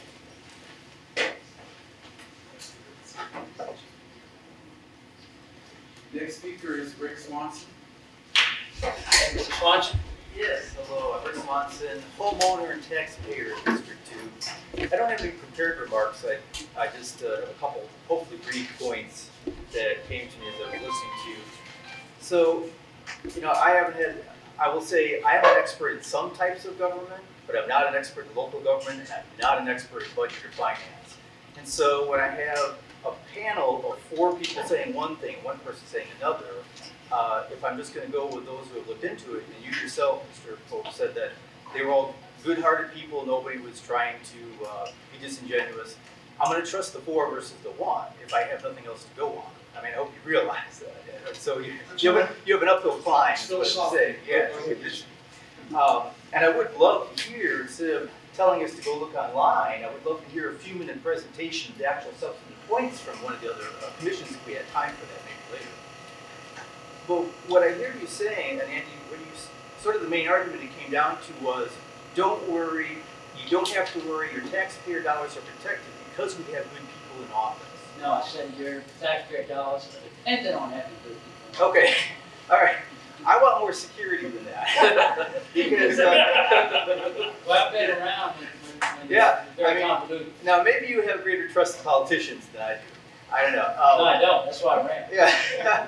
So, what I am an expert on, I've studied the making of the U.S. Constitution, and George Washington was this noble character. No one ever thought he would abuse power, and he didn't. It's one of the things we admire him for. But when they were writing the Constitution, they said we ought to put in all these checks and balances against the president because Washington is not going to be there forever. We don't know who could end up in power. And the same reason the Constitution almost didn't get ratified without a Bill of Rights, because they said we don't know who's going to be in Congress. We might be good right now, but we don't know who's going to be in the 2, 4, 6 years from now. And so they made sure to add a Bill of Rights in the Constitution to put checks on Congress. And so even assuming that Mayor President Guillory and all the parish council members are pure golden-hearted at the moment, we don't know who's going to be in 2, 4, 6 years from now. So I'd rather have as much checks and balances and as much autonomy for the city as possible going forward, just because I don't trust politicians in general. And Mr. Pope said, let's not rush things. Well, if you say, well, let's not rush putting checks and balances in the Constitution, let's not rush having a Bill of Rights. They rushed that because they realized we need that in the Constitution. And thank God they put that in when they did. And so I don't look at it as rushing. I say there's no such thing as having too soon a check of protections on how my tax dollars are spent. Thank you. That's what our charter does, Mrs. Swanson. Our charter and our dedicated taxes, that's what that does. So Mr. Swanson, if this report says money is being spent in the parish and our auditor, who has ethical standards, says otherwise in writing, whose opinion are you taking? And our The auditor or the report? And our Where is CFO. the evidence in this report that says city money? It says numerous examples exist, but they're not in And here. that one example. But that's the thing, I don't know who to trust. I am aware that financial auditors, there's different rules and things can be doctored and jiggered, and so I'm aware that things can be made to look one way. So I don't know who to believe. Wouldn't you think the accuser would have examples, concrete examples of problems? Was that? Wouldn't you think the accuser would have concrete examples of problems? Dulles There Drive. are none. There are none. Thanks, we need to slow down. I think we have 8 more speakers and we want to get everybody in. We've got about 40 minutes, so if we could, please, I think we need to limit our comments up here and let the people speak. Thank you, Joseph. 4 speakers, next speaker is Ann Swanson. You may sit down, No, man. I got stand. I just didn't want to run out of steam halfway in. So I'm Ann Swanson, and I am a homeowner in District 2. And Andy and Mark, you said this earlier when we were talking about some of your great opinion pieces, Jeff, that it's not personal, that we're all just trying to get to the best solution. And in that spirit, and please take it in that way, is from what was presented by the panel tonight, as a District 2 resident, I do not feel represented. And on this, we talked a lot about representation tonight. We talked about the percentage of the city versus the percentage of the parish, and at what point is it taxation without representation, or representation without taxation, when the majority of the people voting are voting in the parish for people that rule the city. And in the same way, we have our District 2 appointee, who's a very nice guy, a very smart guy, but he's not a guy who lives in District 1, and so District 2, in District 2. And so I just wanted to say that. I wanted to say that I want to be represented. I want representation. I want that representation from District 2. And I am in support of the report that the Charter Committee put forward.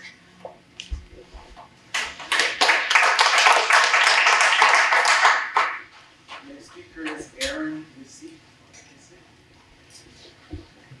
Hi, I'm Erin Leaseek. I am also a homeowner in District 2, and I didn't have any prepared statements. I just had a lot of questions listening to this presentation. So I think you started off your presentation saying that the big question put forward is the city is trying to protect itself, and what are we trying to protect ourselves from? And a big part of that is there's not clear boundaries. I mean, watching the budget unfold last summer was just a complete scramble. There was no clear definition of who should be voting on what, or actually there was, but I have to say our parish council overstepped their boundaries hugely and grossly, and then we had a mayor president that wasn't stepping in to help guide that process. So that's a big part of why we need this, which goes to the fact of why we need a mayor. And I like the fact that you support having a separate mayor, but if we do that, to your point, what does that look like? How do you have a separate mayor and a separate parish president without a deconsolidated government? Like, what does that look like genuinely? And then a statement that you made about there are no city tax dollars being spent in the parish. I mean, I haven't poured through the budget line item by line item, so, but I do know, or I'm pretty sure that our unincorporated areas aren't paying for fire protection. I think the city's paying for that. No. So that would be an item that the city is doing. And then the statement that you brought up about 80% of the mayor president budget is being paid for by the city. Again, don't know exactly if that shakes out like that. But I do know that less than 80% of the parish lives in Lafayette. Did I say that right? Okay, thank you. So just a couple of points to that. Parks and Rec was another thing. Watching that budget shakedown last summer was very confusing and troublesome. And to Rick's point about having the right people in there, I think that's a big part of it. You have to have good faith that the right people are in there, and I think we're seeing that that's not what we have right now. People are not honoring our charter how it's written, and that's a big part of the issue. And to clarify those lines, I think a deconsolidation is the best way to do that. Do you have Okay, I any think examples that's of my how we're not notes. following the charter? I'm sorry, say that An again. example of how we're not following the charter right now? Well, just the budget of last summer. Well, I now- mean, we watched our parish council veto spending within the city. Right. That's a gross overreach from our parish council. And then our city council hired a lawyer, and then our legal team that's supposed to represent equally just was incredibly hostile, so much to where the woman had to resign because she was scared of like personal ramifications of just doing a job. Well, I think as far as the vote, the parish, that was in the charter. That's why they were allowed to vote. And so would this not clarify That was in, that the that was parish out. shouldn't be voting in city matters? Would you not say that was accurate? That's why you were allowed to vote? We're allowed to vote. I agree, this thing's wrong, and it needs to be fixed, and, That needs to be fixed. but again, it's not gonna happen overnight. It's not gonna happen in a short time. As a parish, I'll just go ahead and speak my piece right now, if you don't mind. Yeah. As a parish councilman, I agree, I think, you know, it's not fair y'all have your own mayor, you should have your own mayor. All the other, municipalities have them. So, you know, that's one thing I agree on. But as far as, Russian, you know, with the Russian thing going through this, as a parish council, I wanna know what's gonna happen to the parish council. I gotta protect the parish council.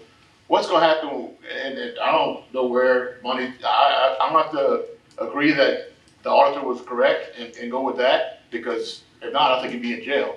But as far as the, you know, there's a lot, I'm learning, that's why I'm coming to all these I can, and learn as much as I can. And it's not gonna happen overnight. I mean, you know, I wanna learn, find out what's gonna happen to my parish, people before, because I represent the parish. But I agree, I wanna work with it, I wanna work and make it happen, and I think it needs to happen.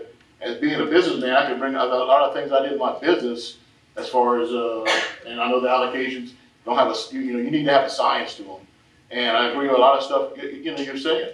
So I wanna work with everybody, but it's not gonna happen overnight. That's my take on it. And I think it needs to happen. Something needs to happen because we can't, as a family of people in a city and a parish, we can't bicker and argue like this all the time. And I think it's just gonna draw us far apart, so. Next speaker is Jeff Daly. Well said. Hello, Jeff Daly here, a column for The Current. I was name dropped earlier and wasn't planning on coming, but I felt I needed to come and clarify some things that I think may have been misstated. So on the positive side, Mark, I totally agree, the parish is underfunded, needs more revenue.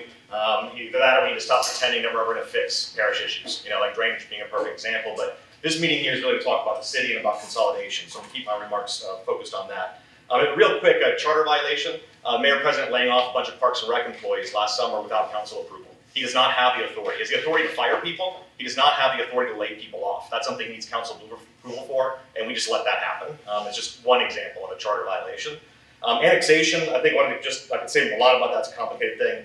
We shouldn't make annexation a boogeyman. It's a natural outgrowth of development. Property owners want to have access to city services, and so they want to be annexed. Now, there has been some arguably not great annexation. Broussard is actually the biggest perpetrator of this, where they annexed commercial property that didn't have voters, didn't get anyone's approval, just so they could capture the sales tax revenue. And per Jared's comment earlier, if you take Youngsville and Broussard, all the land they've annexed by acreage, they've annexed more land than the city of Lafayette has since consolidation. So it's certainly not the city of Lafayette's fault that annexation has happened on that front. And as I mentioned earlier, annexation also lowers the obligations to parish government, because those are roads you don't have to take care of anymore. So it's a lot more complicated than simply annexation with city stealing money from the parish. There's a lot more to it than just that. An example of city money being spent outside the parish, Dulles Drive. This is the one that caused me to get in the car and drive here, Mark, because you grossly misrepresented our conversation. I won't parse words what substantial means, but it's about a $9 million project. I went and just checked. A good 10% of that project is outside of city limits. That's almost $1 million of city tax dollars being spent to pave a parish road. Okay, and what gets me really worked up about that, first off, beyond the fact that I got potholes on my road in the city of Lafayette in District 2, where I live. But there have been multiple times in this past year where the parish council has approved reimbursing other cities for road work being done on roads in unincorporated Lafayette. But parish government is not reimbursing the city of Lafayette for the road work being done. Now, this is not city versus parish, to be clear. I'm not in any way saying that, okay? I just want to make sure to make clear there is absolutely many, many, many examples of city money being spent outside of city limits, and more importantly than outside of city limits, is being spent on the responsibilities of parish government. Because I think what's really important here to people understand is a perfect example, you cited IT. It's a perfect example of how, in my opinion, the current form of consolidated government is screwed up and doesn't work for anybody. So the city dollars are paying for 100% of all of the computers and software that are running city and parish government. Parish government isn't paying anything for any of the computers that run parish government. Okay, so that's another example. That money is being spent in the city because most parish government is in the city of Lafayette, but it's being paid for a parish function. The flip side of that is that the parish pays for 14% of the operations and maintenance for the IT department. So we can quibble about whether or not that's a fair percentage, but here's the more important thing. That 14% represents $1 million a year that parish government is paying for IT.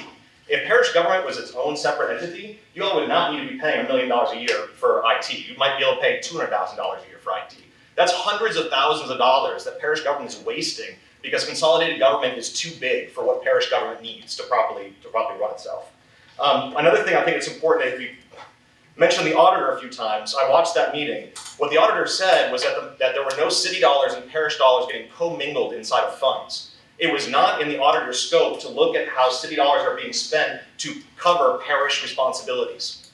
That's a very big difference, like this IT capital outlay money I'm talking about. Yeah, it was literally not his job to go dig into that. So you cannot use what he said as evidence that no city money is going to pay for parish government responsibilities. That's simply not true.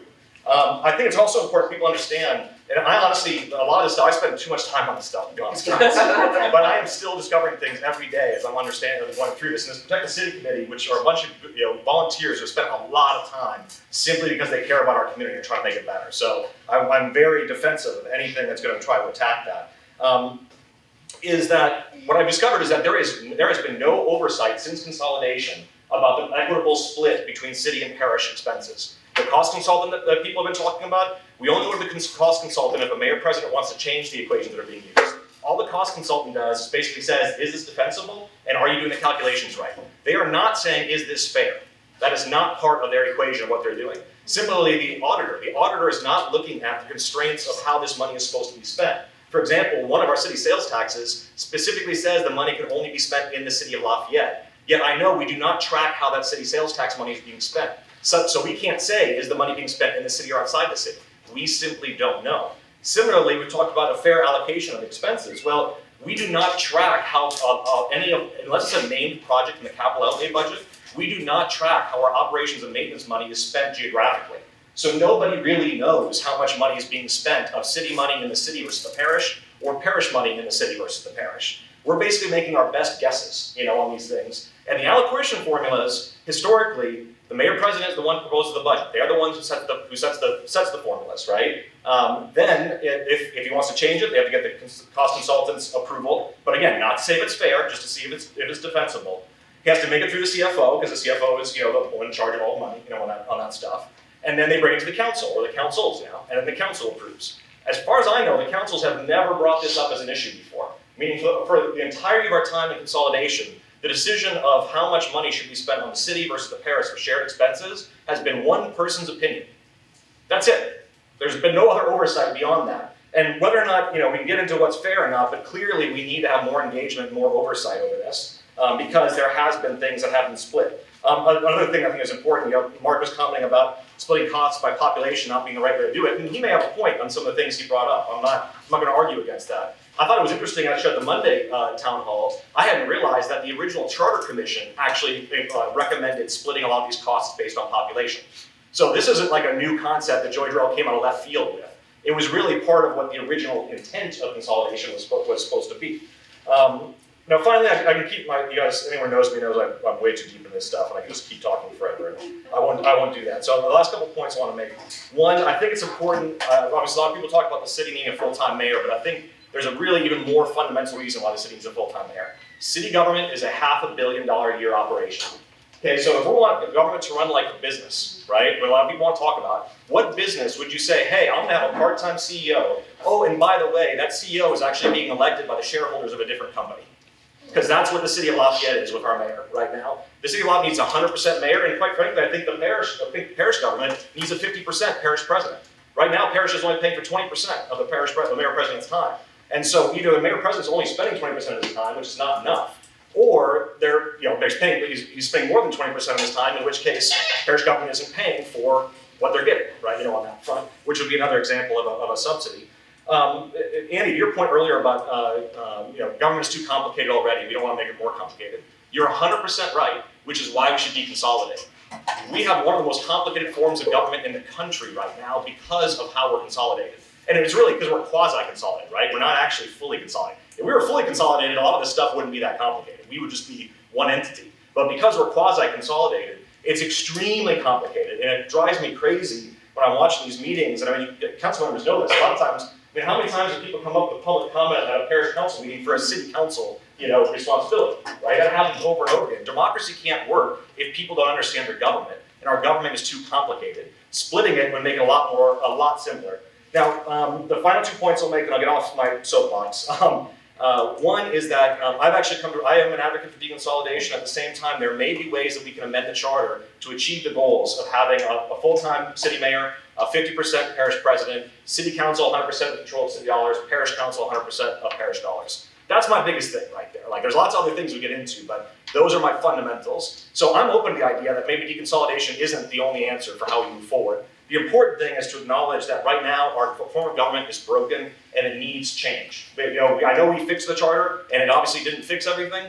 There's more work to be done. Just like our Constitution, it's a living document that we the people can come together and change however we see fit. And on the comment about slowing down, people need to understand nothing's being voted on coming out of this committee. Okay, like this committee is the precursor to a potential charter commission, which is an 18-month process. Or there may be other ways to be able to go about doing that. So we are a year and a half away from voting on anything. There is so much more work that's going to be done. The idea that somehow we're supposed to slow down when we haven't even really started yet, I don't think is the right approach. I think we need to all take this energy, push, and wherever the cards fall at the end of the day, it's democracy, and the mob rules, right? So whoever votes, that's who gets to decide what happens next. We need to keep pushing because our current form of government is not serving anybody. Not a comment, a request. I've got 3 people, I've got the auditors, they have said, Jeff, city money not being spent in the parish. Ms. Toops has said city money not being spent in the parish. You say otherwise, the report says otherwise. We got a 2-2 tie. I ask you wait, please. We need to move on with speakers. I ask you a special favor. Bring your project to Ms. Toops.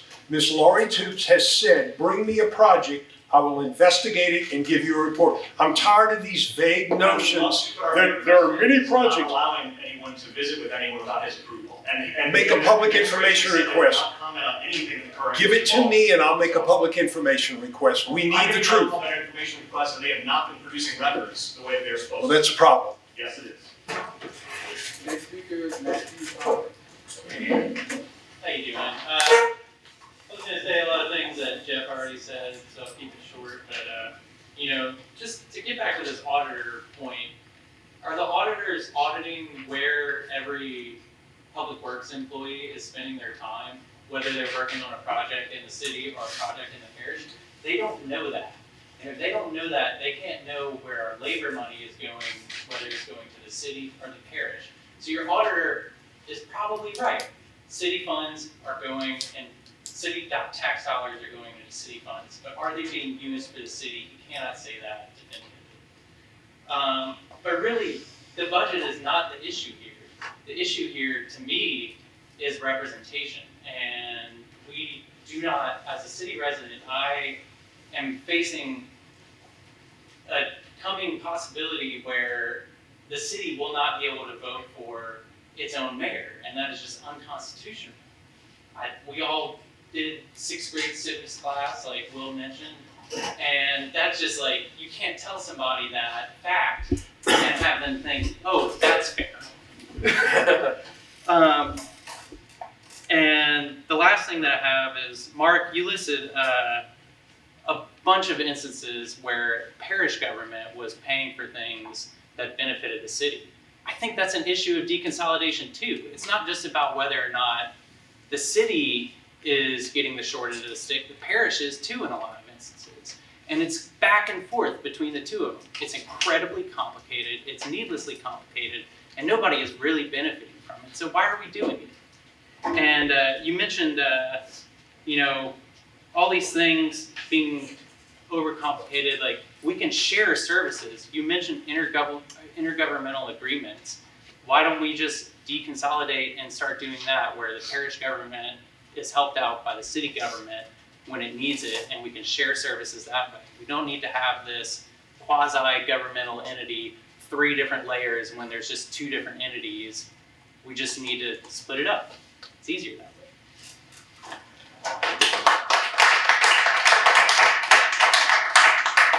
Next speaker is Kevin Blanchard. Just want to echo everything pretty much everybody has said here tonight, and I want to thank the committee and the council for going through this process. I know it's a lot of work. I'm encouraged to see all the town halls, all the attendance. I'm encouraged to see a lot of the parish councilmen. I think I've seen almost every parish councilman at least one of these meetings so far.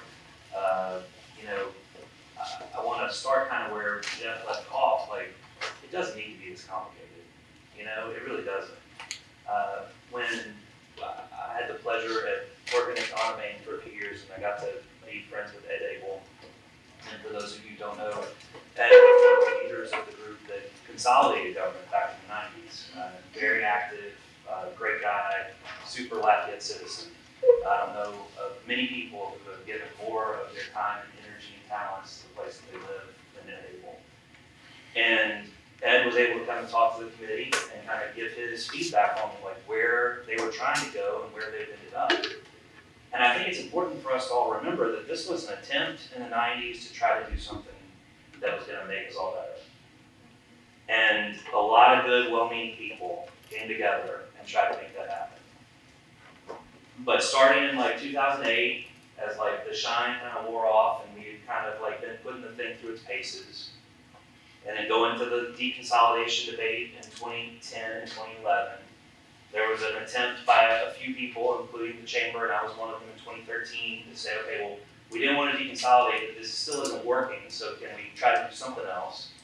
All the way through 2018, when the council put up some amendments that were, I think everybody forgets, were things saying, okay, well, if no one wants to deconsolidate, we've got to figure out some way to give the city of Lafayette some autonomy. That's been the problem for 10, 11 years now. The people of the city of Lafayette are saying, this isn't working for us. And I know there's a lot of well-meaning people on every side, and I commend everybody for looking at their own perspective and trying to figure that out. But at the end of the day, I'm a city of Lafayette resident, I'm a parish of Lafayette resident. This isn't working. No matter what hat I put on, it's not working. It's not working for the city, it's not working for the parish. Part of the problem is for 10 years, we've been talking about this and not talking about how we can keep our kids at home. Not talking about the things that we can do to fix our drainage problem. Because our government is fundamentally broken. That's nobody's fault at this point. We've tried. There's a really easy solution. 99% of all the other cities and counties around the country do it. You just have a municipality that does its best to represent the people that put it in power, and you have a parish that does its best to represent the people that put it in office. That's it. We don't need to keep reinventing this wheel. Like, I think we've tried enough. So, the report asks for a charter commission. That charter commission, by state law, cannot be told that it can take any less time than 18 months. Like, 18 months from the time that a charter commission was seated until they have to be done with their report. 18 months. I wish we could rush this a little bit, because 18 months is too long. Because we've got problems that are happening now, and they're not that complicated. It takes a rocket scientist to actually figure it out and actually go through the cost allocation formulas and everything else, and that's the problem. It shouldn't. We should be able to talk about this to our kids. We should be able to understand it for ourselves. I was a reporter since 1999. I've probably been in more council meetings than maybe anybody. I don't push it on anyone, right? Not Claire. Not Claire. Sorry. Claire was sitting next to me for all those. And before. And I'm telling you, even in this process, I learned things. And it's just, that's crazy, right? That's nuts.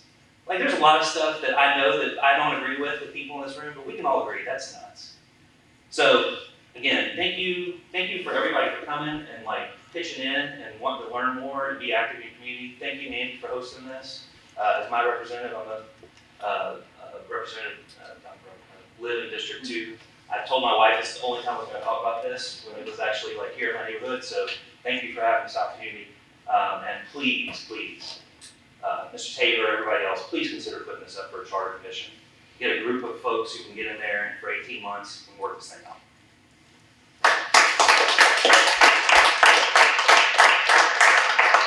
Final speaker is Jan Swift.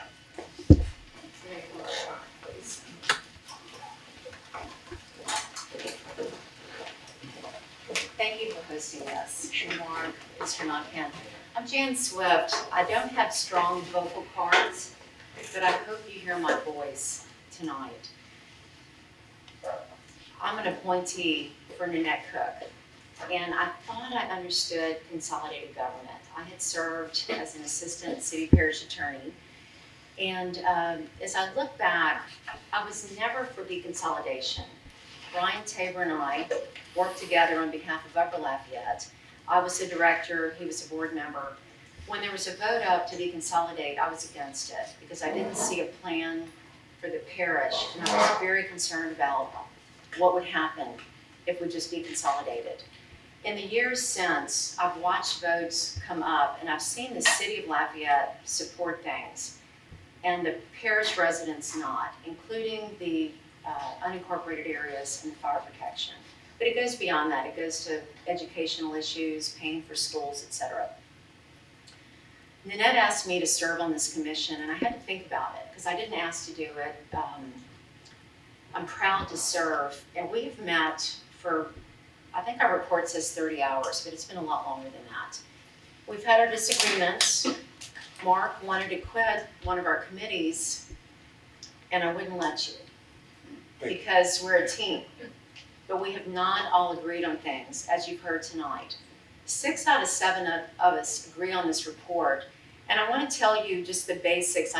We had our own meeting. We had a District 4 meeting from 6 to 7:20, so I was late getting here. I don't know what was said at the beginning. But from all the things I've heard, I want to comment on a couple of things. We heard from the auditor, Burton Coulter, and Burton Coulter told us that City of Lafayette monies are commingled. We have like a parish fund and we have a city fund. The parish puts in money for consolidated services, and up to 35% of the City of Lafayette tax dollars can be commingled. They do end up being spent for, we don't know what. We've been trying to find out, and Mark knows this better than anybody. We tried to find out from Drainage, Public Works, and they told us flat out, which was in your report, they don't track. And I like that in a way because the employees, if you've got a problem, Johnny on the spot, they will go to your house no matter where you live. So we've got good employees, we've got great people. The allocation specialist, Brett Schuyler out of New York, we've been told by Lori Toops that the allocation fund was not something they came up with, like how does government split 54-46, 83-17. How do they come up with this from administration to administration? We don't do it. The allocation specialist tells us. Well, then when he's on Zoom, we asked him, do you come up with this? No. We are given numbers which we don't verify, right? Like we're given numbers by the administration, which is okay, but we don't verify them. And so we were told that every year this is how the administration comes up with the dollars. Well, Mr. Schuyler said, we haven't done anything since 2016. So I'm sitting there thinking, I'm an idiot. Didn't we just hear that this was something that the administration was given? I don't know what the truth is. We're trying to find out. And Mark, you're sitting here, you've heard these same things. And we are all here as a group trying to do the best. It's not complicated. The budget's complicated. There's 25 allocation formulas. There's like 73 different budget something. I don't know. Andy, Naquin, you probably know better than I do. But the basic thing is, I realized I don't have a mayor, and as the population decreases in Lafayette, I live in District 4 by the Oil Center. I'm going to have Brian Tabor and John Gilbo and Andy Naquin, other people. We're all representing the parish. We all live in the parish. We're going to be voting for the mayor of Lafayette, the mayor president. So Andy lives in the city. John, I don't know where you live. I know you're my representative, and I respect you. I know Brian lives unincorporated. I think most of y'all live in unincorporated. All the parish councils. I got to tell you, you're my buddy, and you know that. We've worked together for years. This is un-American. It's un-American. It's not complicated. The budget is going to work itself out if we can figure out how to separate this. And I'm asking Mr. Naquin, he lives in the heart of Lafayette. You're a city resident. At a minimum, please move us forward. Work with our parish councilmen. We've got to work out, like I'm a lawyer. Our parish courthouse is crumbling. It's crumbling. We don't fund the DA adequately. We don't even fund the coroner. I know you're all trying to find money. We don't fund the jail adequately. We have parish issues. We are all parish residents. I'm a parish person. I've worked for the upper part of Lafayette Parish. I worked for 10 years. I love the whole parish. But I love my city too. I'm missing the quality of life, funding the parks, having my representative be able to vote on the parks without being able to get a second from the parish council to be able to discuss the cuts to the parks. I'm just like you. I'm older than most of you. I'm from Baton Rouge. I moved here after law school. I moved here during the 80s. The oil and gas industry crashed. I lived in St. Landry Parish where we didn't have fire protection. I knew if my house caught on fire, I better grab my child, my jewelry, and my wedding album because my house was burning down. We had a volunteer fire department. And we've got issues here. But I'm telling you, serving on this committee, and I'm going to sit down because I know I've taken too long, I didn't know all this till I served as a volunteer. I didn't know it. At a minimum, it's un-American that we don't have our own mayor. And if we can have an arm's length transaction, just as lawyers do, if we could have two lawyers even, for the city council and the parish council, just talking, like one lawyer. What if you were a defendant in a criminal case? Do you want one lawyer just going, well, this is what the civil code says, this is what the parish code, you're violating this, you were doing that, you were under the criminal code. Do you want just one lawyer talking for you? No. You want people representing you. So I'm going to sit down, but I've got some buddies in this room. I don't really know you, Andy, but I respect you. We don't really know each other, but I do respect you, and I respect Mark. I respect those that don't agree. But gosh darn it, we got to do something. So I'm thanking you for listening, and it's been an honor. And Annette, thank you for appointing me. And I don't know if they were introduced. Most of our committees here. I mean, Roddy, Tag, Bill. I'm honored to serve with you. We have put in some work, but we're not done. So thank you. Thank you.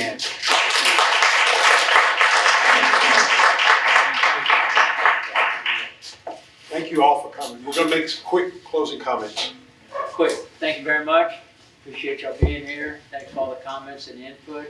We have a lot in front of us, and it's going to take a team effort. And thank y'all very much for being here. It's very important.